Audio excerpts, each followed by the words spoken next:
I am recently graduated from East High School. I did speech all 4 years of high school, and I'm going to go into my freshman year at Occidental College, hopefully majoring in theater. And I was asked to kind of go through general tips of interp, and kind of and especially tips that you can do from home. So I'm just going to go through some things that have worked for me.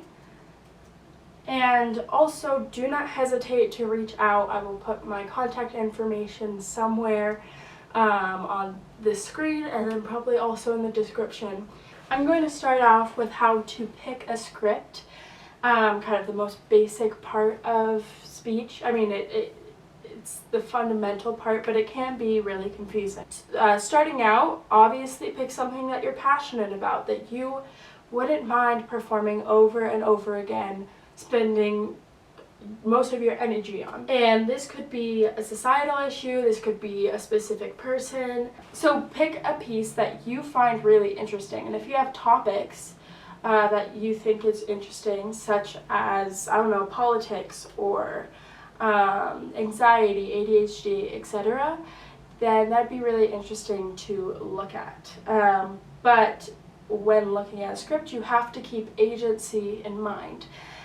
An agency is a concept concerning who can and cannot perform a piece. The character needs to match the person playing it. So general rules are you can't cross phrases, which I shouldn't have to say, but I will. You can't cross races, and then it's debatable if you can play another sexuality or a disability. And it's confusing because a lot of times there is pieces that you can play, so you can tell someone else's story who might not be able to play or tell their story. But also, you don't want to take this person's story for your own personal benefit, and it's really easy to fall into that category. So when doing a piece, you have to do research. And if you're not interested in doing research, then don't do the piece. And then along those lines, another good rule is to not do a piece if the person that you're playing couldn't get the same reward as you. But places to look for scripts is really, I mean, play websites. But another good place to look is just like Amazon or bookstores, and look at the autobiographies or even novels. I started cutting The Mars Room, which is just a novel, and I didn't actually finish it because I started in the middle of the year, but it would be a good book to play, so one of you could take it. Cutting is difficult, but we'll kind of figure out ways to cut well, and also, of course, you can ask me to help you too. And kind of starting with that, you need to, when you have your script, you need to look for events. And events is when a character enters or exits, when time changes, or when the subject changes. And when an event happens, there should be an emotional tie to it, and the blocking should change. For example, if I am in my room and I'm saying, oh my gosh, I really miss my brother. I really miss my brother. He ran away. I don't know where he is. The emotional tie to that will be nostalgia or sadness. And if he walks in, it'll be like relief and joy. And then the blocking will change from like me maybe like leaning on a wall or something. And when he comes in, the blocking will change that I go hug him. So that's an example of an event, and when you get your script, you need to go through your entire script and figure out where every event is. It'll help cut, because also important events are events that are part of your piece that if you took out of the piece, it wouldn't make sense and it wouldn't get the same impact. So when you're cutting, you need to figure out your important events, and then every event that would make those important events important. And then when you cut it, you can figure out the emotional tie to it, and with that, then you can put it on its feet, and kind of go from there and block with what aligns. And then when you're blocking, keep in mind circles of focus. So circles of focus dictate where to look, who you're looking at, or what you're looking at, and why you're looking there. This can help you figure out where you are in your environment, and thus helping your audience figure out where you are. So the different circles of focus are, the first circle is what is in immediate reach of your body. So for example, my necklace is in my first circle. Second circle of focus is something that I could touch in 2 steps. So the camera is something that I could touch in 2 steps. Or this wall, well, it's pretty close, but you know what I mean. And then third circle of focus is something that that it's out of reach. So actually everything in my room is in reach. But for example, if I was like outside and there was a clock tower, that would be third circle of focus. And then the 3 planes. So the first plane is left to right. So my bedside table and my window is left to right. My second plane is front to back. So the camera and the lamp is my second plane. And then the third plane is up to down. So my ceiling and my bed. And when you have your script, you need to identify the planes and the circles. And then something to do at home to further identify your environment is the 3 times activity. So the 3 times activity is 3 places your script could take place, 3 things in each place, 3 actions you can do with each item, and 3 adverbs to describe each action. It's a lot of work, but it will help you understand why you're doing everything as a character, because people don't just do things randomly. I mean, maybe they do, but it isn't common. So getting more into like the nitty gritty, tactics and acting. So a piece in its simplest form, simplest, is a character having an agenda or a goal and something blocking that person from getting to that goal. And then characters use tactics to get to their final goal.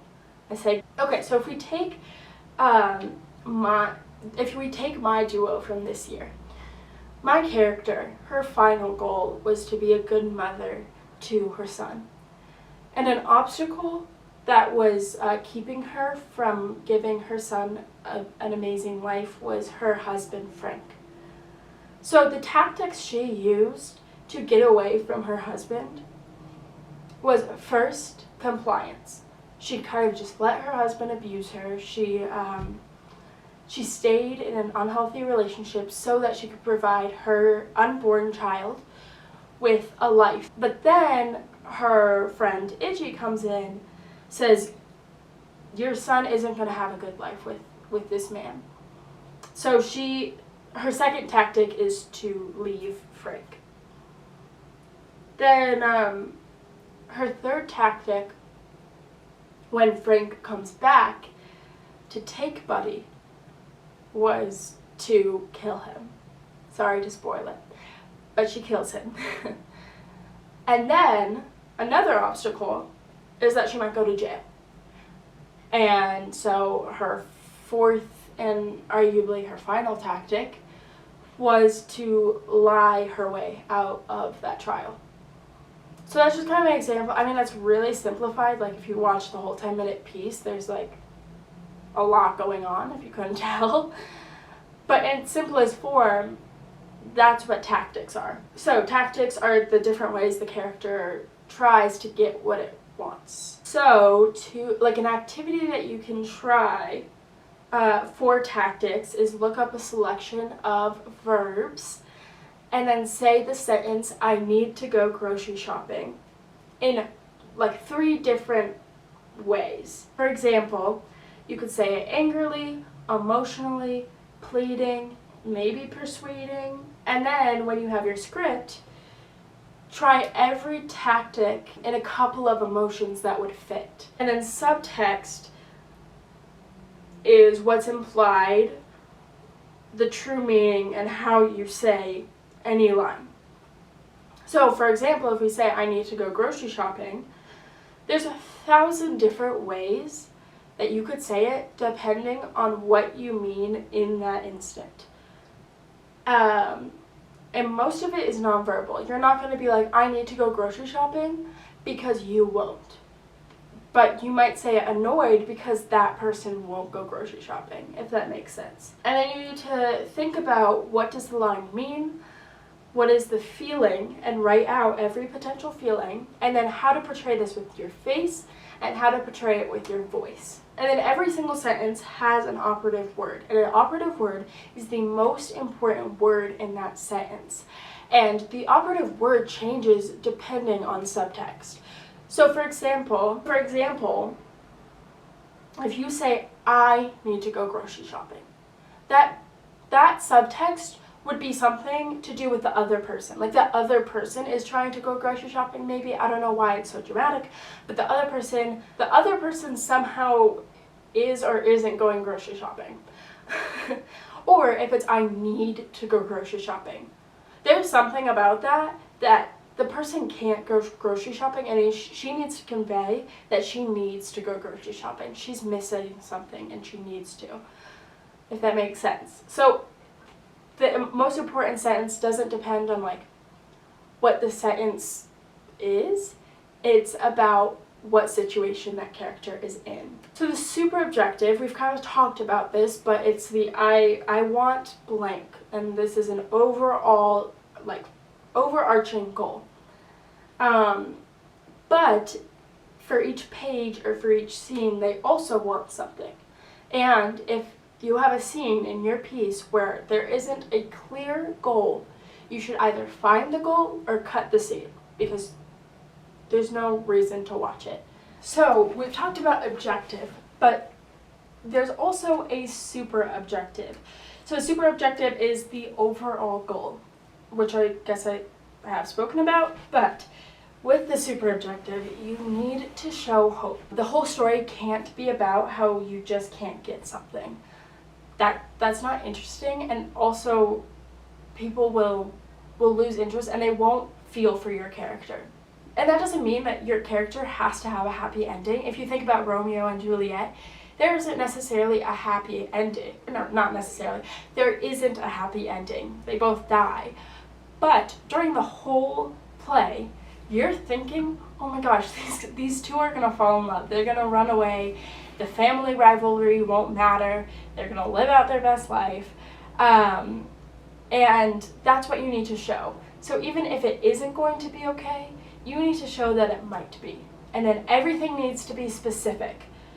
So there needs to be specific thoughts and specific environments. So for example, with the example before about like, if I missed my brother, if that was what my piece was about, I'm sad, that's the emotion, but it's not just like, I can't just be like, oh yeah, I'm sad. Your specific thoughts during that sadness is what differentiates it between the sadness between missing your brother and just having a bad day. It's totally different. Your body language is going to be different. Your tone of voice is going to be different. Your outlook on your future is going to be different. If my brother is missing, I don't have a feeling that it's necessarily going to be fine. This aspect, it's not going to be fine. But if I have a bad day, I'm going to wake up tomorrow and it's probably going to be different. So every scene has to have specific thoughts, and it's a skill to think what your character is thinking and also say the lines, or think what your character is thinking and do your blocking. So practice that. And then also, of course, whenever you discover something, it has to be the first time you see it. It cannot be just like, oh my god, here's my brother. Oh my god, here's my brother. because that's you being like, oh, I knew this was going to happen. If you saw your brother, though, I don't know why I'm using this example, but if you saw your brother for the first time in months, you would have an explosion of emotions. So have every discovery be very purposeful. And then make questions actual questions. This sounds obvious, but you will be shocked at how many people are like, say them as statements or say them as people who already know the answer. And of course, I'm not talking about rhetorical questions. I'm talking about like genuine questions that your character is asking to get to the super objective. And then physicality, this is just about characterization and blocking. I will put a list of things somewhere here, of things that you need to figure out about your character and write these down. But these are aspects of your character that will help you understand who your character is. And you have to take advantage of stillness with your character because, for example, okay, so how I like to think of it is like, you know when you're in your house and you can hear someone coming up the stairs and you know that it's your mom, dad, or sibling, like you know just by the sound of their steps. That's because each person has different physicality and your character is also going to have different physicality. So with every movement that you make, you need to be in your character so that your audience can see who you're playing. And so these are some acting methods. So the first one is overacting. So forget about your audience and play your character. I know you're like, yeah, that's what acting is, but it's a very specific, like you have to purposely kind of think about forgetting that your audience is there and figuring that you're just telling your story to someone. And think about how you sound, turn on a voice memo, listen to it, you're gonna hate it, it's gonna be so cringy, but you need to do it to understand what your inflections are, because also your judge is going to be writing for a lot of it, if you have a good judge, and so they're not always going to look at you. And then record yourself on a camera. It's also going to be terrible. You're also going to cringe, but you need to figure out what your tick is, and this might be like moving your head some way, like blinking, laughing between each sentence. Mine is wringing my hands and slapping my thighs. So I have to consciously go through my piece and not do that. And then the last acting method is the moment before. And to me, this is the most important one. This is figuring out why you have started your piece. So during your scan, speech has this scan or breath where you can take that time to understand where you are, who you're talking to, and also the sentence that happened before you started talking. And for example, if my first line was, I moved to Alabama when I was 27, why did you say that? Like, who prompted that? Who are you talking to? Because you want to just like start that story. That's like a super random thing. If you're talking to your friend, did they bring up something similar? And you're like, oh my gosh, same. Like, I moved to Alabama when I was 27. Did they say, how'd you move to Alabama? Did they say, what's your life story? Like, you need to figure out all of those questions and then say it to yourself before you start your piece. And then, of course, research. Researching doesn't just mean Googling or reading or etc. It also means research about your character. And if it's a person that you made up, researching means figuring out what their favorite song is, what their favorite color is, who they love most in the world, what their favorite celebrity is. Like random things, because each person in real life has such random things about them. And so does your character. I think that's all, at least for this video. Again, please reach out to me. I would love to talk to you. Like, literally, I'm going to miss speech, so please do it for me, if anything. I can just look at your script if you want, but I can also FaceTime, Zoom, call, text, anything. I hope that you guys have a wonderful season, and good luck. Bye.